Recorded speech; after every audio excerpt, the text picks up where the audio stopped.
Soy Irene Emilia Lacerna Ramos, profesora de Botánica de la Universidad de La Laguna, y en esta píldora vamos a tratar dentro de la morfología de espermatófitos y concretamente la flor en la angiosperma de lo referente al gineceo.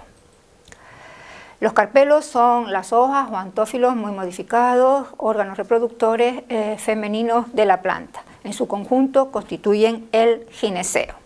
En general, el gineceo siempre viene en todos los libros, en todas las obras didácticas, como representado como una especie de botellita. Se verá que no siempre tiene esta forma, que consta de la parte basal, es la parte fértil, es como una cavidad cerrada, denominada ovario, una prolongación estéril, que es el estilo, rematado por el estigma, que es la parte donde se va a fijar el grano o los granos de polen. Los carpelos, las hojas fértiles, pueden estar libres entre sí. Esto ocurre en las flores de especies más primitivas, y habrá entonces tantos ovarios como carpelos tenga esa flor. En ese caso hablamos de ovarios apocárpicos o coricárpicos, o bien que esas hojas carpelares, esos carpelos, estén soldados unos con otros. Entonces hablamos de ovarios sincárpicos, habrá en la flor un solo ovario.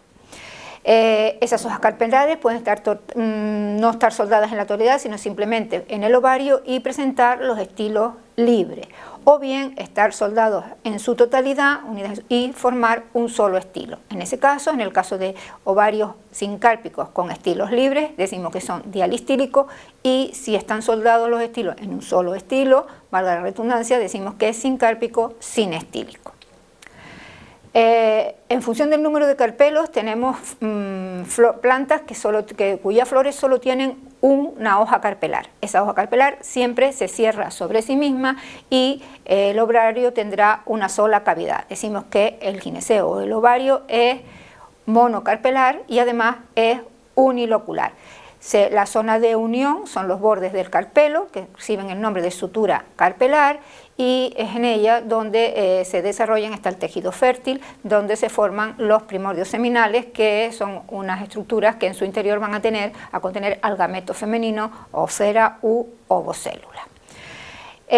Cuando hay más de un carpelo, como ya hemos dicho antes, los carpelos pueden ser libres. Entonces estamos en el caso hablamos de ovarios, pues cuando son muchos carpelos, más de 5 o 6, decimos que el ovario es pluricarpelar, es un ovario, un gineceo apocárpico, y puede ocurrir que esos carpelos estén dispuestos en disposición helicoidal, como ocurre en las flores más primitivas, o en disposición cíclica, formando verticilo. Entonces, en ese caso tenemos los gineceos apocárpicos con disposición verticilada de los carpelos o apocárpicos con disposición helicoidal.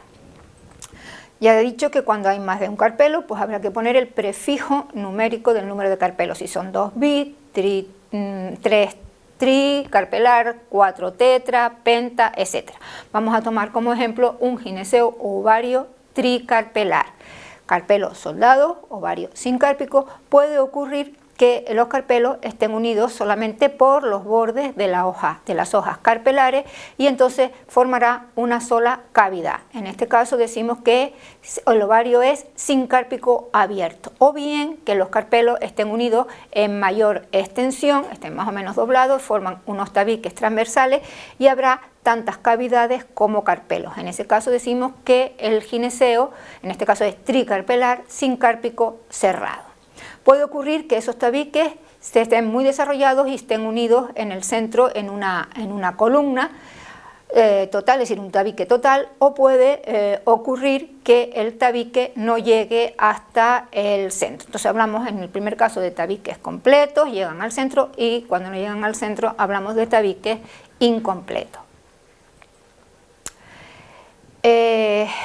La placenta es el tejido fértil del ovario, es decir, la parte del ovario donde se originan los primordios seminales. Por tanto, se conoce con el nombre de placentación a la zona donde se encuentra dispuesto ese tejido fértil dentro del ovario, o con lo que es lo mismo, la zona donde están insertos los primordios seminales. En el caso de los ovarios monocarpelares, normalmente los carpelos, que ya lo vimos antes, están en la zona de la sutura ventral, entonces o de la sutura carpelar, hablamos de placentación marginal. En el caso de ovarios de más de un carpelo, tenemos el caso de ovarios uniloculares, y si los carpelos están dispuestos en la base del ovario, decimos que la placentación es basal, y si está inserto en las paredes, en la zona de la sutura de los carpelos, decimos que la placentación es parietal. En los pluricarpelares cerrados, es decir, tabicados, con más de una cavidad, es decir, si es trilocular como en este caso, pues con 3 carpelos trilocular. Si los primordios seminales salen del centro, es decir, de la columna central que está en el ovario, decimos que es axial. Y un caso particular de placentación axial es la central libre, es decir, aquella donde los carpelos salen de una columna central, pero que los tabiques no llegan al centro del carpelo. También hay que tener en cuenta los tipos de los estilos y de los estigmas. Los estilos pueden estar totalmente libres, como dijimos ya anteriormente, pueden estar parcialmente soldados o pueden estar totalmente soldados. En el caso de estar totalmente soldados, totalmente unidos, los estigmas pueden estar libres o bien también los estigmas pueden estar fusionados. Los estigmas es la zona de recepción del grano de polen, normalmente pues está formado por un tejido glandular, papiloso, que secreta sustancias de tipo azucarado y enzimas que, como les digo, favorece la fijación del grano de polen, incluso también la germinación del tubo polínico a través del estilo.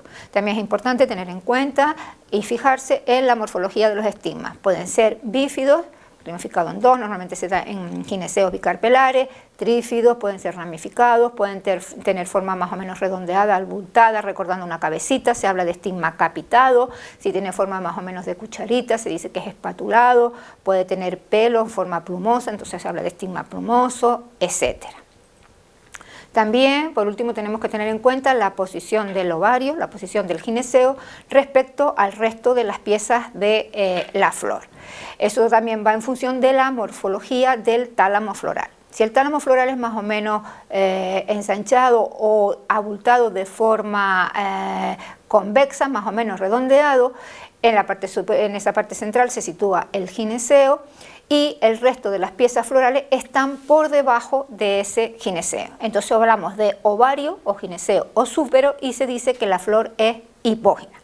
En el caso de que el tálamo sea más o menos dilatado y que las piezas, el gineceo puede estar soldado a ese tálamo o puede estar libre de ese tálamo, es decir, no esté totalmente soldado a él, pero el resto de las piezas florales están a la misma altura del gineceo, se dice que el ovario es semiínfero o medio y que la flor es perígena. En el caso de los tálamos completamente acopados, completamente acopados y que el ovario esté incluso soldado a ese tálamo y el resto de las piezas florales estén por encima del ovario, se habla de que el ovario o el gineceo es ínfero y la flor es epígena. Eso es todo, espero que te sea de utilidad. Y este material supone un apoyo didáctico a nuestro manual de prácticas multimedia de botánica.